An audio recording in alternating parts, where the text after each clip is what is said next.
আমার সবথেকে বিপদের মোমেন্ট, সবথেকে নিঃস্ব মোমেন্ট ছিল হচ্ছে যখন আমি আমার মাকে হারিয়েছি। এখন আসলে আমার মা নেই তো কি হয়েছে, আমার পাশে অনেকেই আছে যারা আসলে আমার মায়ের মতো করে সাপোর্ট দিতে না পারলেও মায়ের মতো পাশে থাকবে। ভালো লাগছে এবং আরও অনেক বেশি ভালো লাগার জায়গাটা বাড়িয়ে দিয়েছে রিমার্ক হারলেন, যেটা কিনা আসলে আমাদের সবার জন্য অনেক বড় একটা ব্যাপার, অনেক বড় একটা বিষয়। এবং তারা যে উদ্যোগটা নিয়েছে আপনজন, এটা সবার জন্য, শুধুমাত্র ব্যবসায়ী না, যারা ব্যবসায়ী তাদের জন্য তো একটা উন্মুক্ত ভালো লাগার দরজা খুলে গেছে। তো এইটা সব ব্যবসায়ীদের জন্য অনেক ভালো একটা উদ্যোগ এবং আমাদের সবার জন্য এই ভালো একটা উদ্যোগ। আমরা ছোটোবেলায় আসলে কি অনেক বাচ্চাদের জিজ্ঞেস করলে অনেক বাচ্চারাই বলতো যে কি হতে চাও বড় হলে। অনেক বাচ্চারা বলতো যে আমি ব্যবসায়ী হতে চাই, ডক্টর ইঞ্জিনিয়ার তো আছে, আমি ব্যবসায়ী হতে চাই। তো দেখা যেতে পারে আমি এখন ছোটো ছোটো করে কাজ করছি, এক দিন শেষে কিংবা কিছুদিন পরে আমি নিজেও একটা ব্যবসায়ী মানে হতে যেতে পারি এবং হতেও পারি, এটা বলাও যায় না। সো এটা আমার জন্য, আপনার জন্য কিংবা আপনাদের সবার জন্য একটি বড় একটি উদ্যোগ, যেটা কিনা আসলে আমি আসলে অনেক বেশি লাকি বলবো নিজেকে, যে এই উদ্যোগের পাশে আমি থাকতে পেরেছি এবং এই উদ্যোগের একটি অংশ।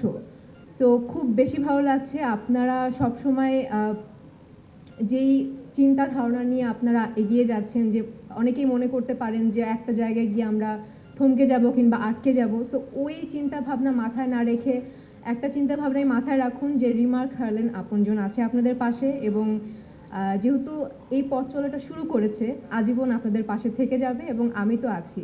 তো আমার কোনো বিপদ আপদে আমি তো অবশ্যই রিমার্ক হারলেনের আপনজনের উদ্যোগের পাশে থাকবো কিংবা তাদেরকে বলবো যে এই প্রবলেমটা হয়েছে, সো আমি কি করতে পারি। যেমন আমি একটা ছোট্ট উদাহরণ দিই। আপনজন মানে হচ্ছে সব থেকে কাছের কেউ, যে কিনা আসলে সব বিপদে আপদে কাছে থাকবে, পাশে থাকবে এবং সাপোর্ট করবে।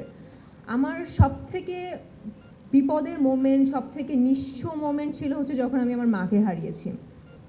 তখন আসলে আমার কাছে মনে হচ্ছিল যে আমার আশেপাশে যারা আছে, যারা আমার আশেপাশে কাজ করছে, তারা কেউই আমার না।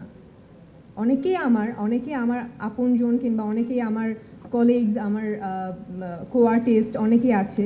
বাট আমার মা মারা যাওয়ার পরে আমি আসলে নিজেকে একদম নিঃস্ব মানে ভেবে বসেছি। এবং যখন আমি হারলেনের সাথে, আমার মা মারা যাওয়ার পর অনেক পরে আমি হারলেনের সাথে যুক্ত হয়েছি, এবং আমার কাছে মনে হচ্ছে যে এখন আসলে আমার মা নেই তো কী হয়েছে, আমার পাশে অনেকেই আছে যারা আসলে আমার মায়ের মতো করে সাপোর্ট দিতে না পারলেও মায়ের মতো পাশে থাকবে।